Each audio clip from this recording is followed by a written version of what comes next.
Welcome into this OKpreps feature, taking a look at some of the best players across the state of Oklahoma as we enter the 2019 playoffs. It is our Players to Watch feature. For this preview, taking a look at Class 6A Division I, we're going to give you 5 players that are some of the best in the state of Oklahoma as they prepare for a run at a state championship. Be sure to check back every single day on OKpreps.com as we put out more and more preview content as we get ready for the kickoff of the first round come Friday night. So be sure to check back every single day, and as always, you can follow us on social media for all the latest when we publish our previews, and they'll all feature these player to watch videos that include highlights of each player. But we kick things off in 6A Division I, and we'll do it alphabetically each time. And we start at the quarterback position down in Norman, as Cade Horton is our first player to watch in 6A Division I. All Cade Horton has done this year for Norman is lead the Tigers back to the playoffs. He's thrown for over 2,500 yards, over 20 touchdowns through the air, and he's also a threat to run the football as well. He has over 1,000 yards rushing and also has reached the end zone 10 times, over 10 times on the ground as well. Horton is a commit to the University of Oklahoma to play baseball and football. More of a baseball player, without a doubt, as far as his skill set goes. Probably has a brighter future on the baseball diamond, but make no mistake about it, he is one heck of a quarterback, one of the best in the state of Oklahoma, regardless of class. And the stats don't just back it up. His play on the field backs it up as well, as he has led the Tigers back to the playoffs. And if you look back to the last couple of years before last season when Norman made it to the playoffs, Norman had really struggled. And a big reason why the Tigers are back into the postseason once again is because of the play of that offense and Cade Horton. He's about a 3 or 4 year starter now. It feels like he's been at Norman forever. And there's a reason if you're an opponent, you're ready to see Cade graduate. And another thing to watch when you're looking at this Norman offense, and a big reason why Cade has been so successful this year specifically, he's a great quarterback and not going to take anything away from him. But you also have to credit, well, one, you have to credit the offensive line, of course, but you also have to credit the receiver core. And he has one of the best 1-2 punches at wide receiver in Andrew Young and Jaden Bray. Those two are Division I caliber wide receivers, and whenever you have that as a quarterback, you have a big smile on your face because he has weapons around him. He has a Division I offensive lineman and Ben Sparks blocking the way up front. So Norman definitely has the tools offensively. The question's going to come on the defense, but Cade definitely doesn't have anything to do with that. He's putting all of his numbers up on the offensive side of the ball, and there's a big reason why he's a player to watch, one of the best in the state of Oklahoma.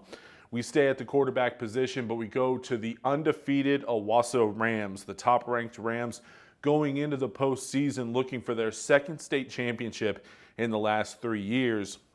And they're looking for their second title with a new quarterback that transferred in. You remember Wilcox, the quarterback for the Rams the last 2 years. He transferred from a school down in Texas as his family moved to Oklahoma, and Owasso was able to benefit from him moving into the Owasso district. This year, it's Collinsville transfer Cole Duggar, who moved from Collinsville to Owasso, short little drive, and now Duggar has Owasso primed for another state championship run. You take a look at some of the stats that he's put up this year.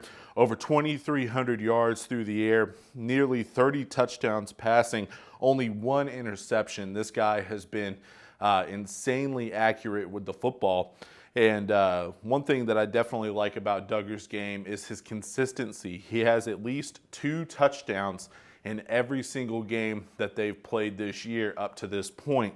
The one question that we have with Owasso, and you're going to hear a lot about this in our other preview content, whether it's articles, podcasts, whatever it may be, the one question that we have about the Owasso Rams is the health of Isaiah Jacobs, Owasso's star running back.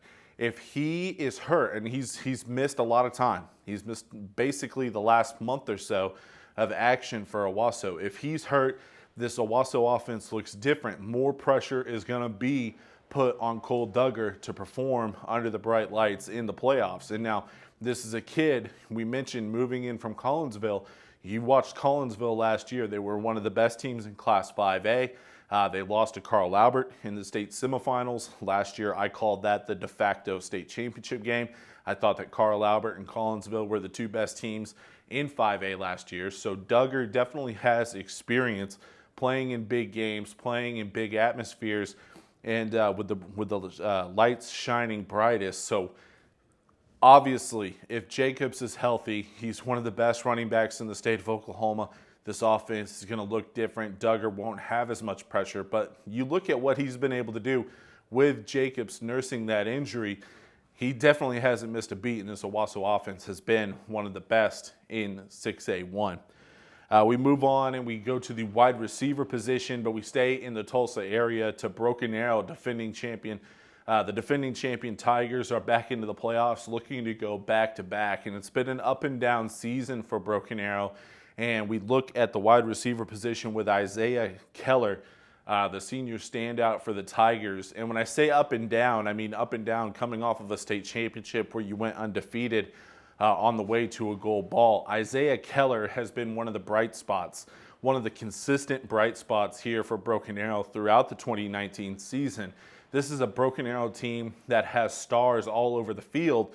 Miles Slusher, Morion Horn, Keywan Tolbert. All three of those guys that I just mentioned have also missed a lot of time due to injury. So they've had to have other guys step up, maybe some other guys that you haven't necessarily heard of. Isaiah Keller isn't really a guy that you didn't hear of before the season. He had a good year last year as a junior, as a role player. This year, he has really stepped up his game. And in a season where Broken Arrow has had to have some kind of consistency, they've had to look elsewhere with so many guys falling down to injuries, with so many trip-ups and stumbles on the road. It wasn't as smooth as it was last year on their way to a state championship. Isaiah Keller has been the one bright spot for Broken Arrow this year. And look, he's not the one bright spot. They've had other guys, Bryce Machota. He's had a great season. Andrew Rame anchoring that offensive line. He's had a good season. But this is a Broken Arrow team where the expectations now are championship or bust.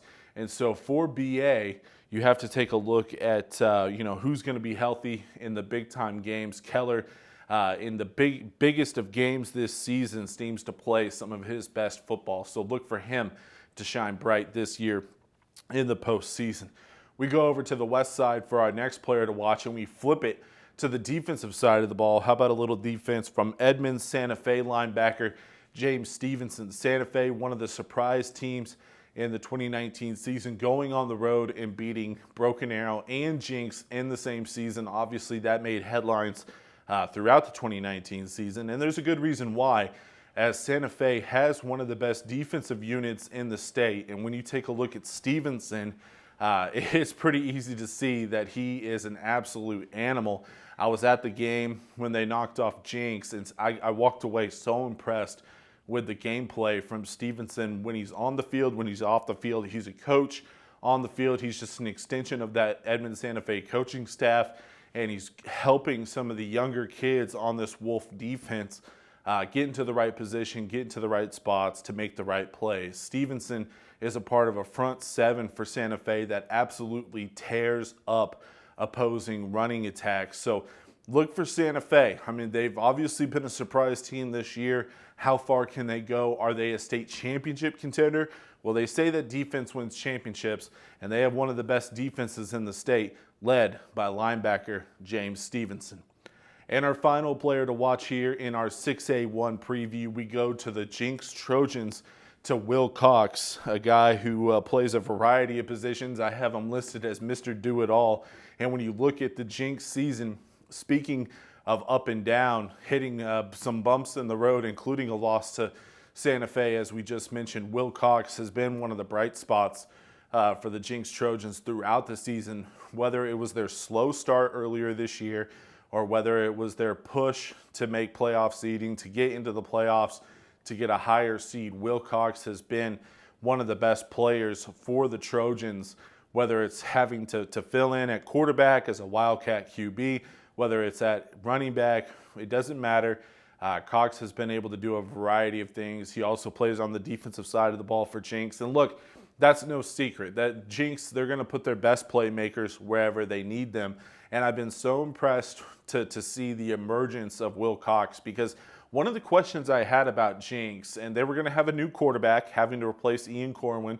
But look, I also wanted to see who was going to replace Noah Hernandez, their star running back and linebacker off of last year's team. That wasn't going to be an easy fill, except when you're replacing him with Wilcox. Wilcox has stepped into his shoes and stepped into that spot as a running back, linebacker, and he has done a phenomenal job this year. He has nearly 20 rushing touchdowns on the offensive side of the ball. He's also been a menace on the defensive side of the ball. And I also mentioned, filling in when quarterback Stephen Kittleman was banged up earlier in the year. Wilcox filled in as a Wildcat QB. Not as much of a threat to throw the ball as he is to run the ball, but he made sure that offense didn't just completely take a step back. He kept the wheels moving on this train, and Jenks' season didn't fall apart. There was a couple weeks there where it was like, man, is this Jenks team, could they miss the playoffs? Could they miss the playoffs altogether? And there's definitely been some drama there with them throughout the season, but nevertheless, Jenks back into the postseason, and a big reason is because of Wilcox, that standout on the offensive and defensive side of the ball. All right, that does it. That's 5 players to watch here as we enter the 2019 football playoffs. We hope you've enjoyed it. This has been our 6A1 edition of players to watch. Be sure to stay tuned every single day on OKpreps.com.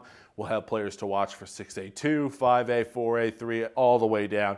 You know the routine. Be sure to subscribe if you haven't done so already to our YouTube channel. Just go to youtube.com/OKpreps and hit subscribe. You'll get all of our videos, all of our highlights as well that we'll be shooting throughout the 2019 playoffs. And be sure to check back every single day on OKpreps.com for more playoff preview content. It's about that time. Looking forward to the 2019 playoffs. One final time, I'm Michael Knight, and this has been 5 players to watch for 6A1.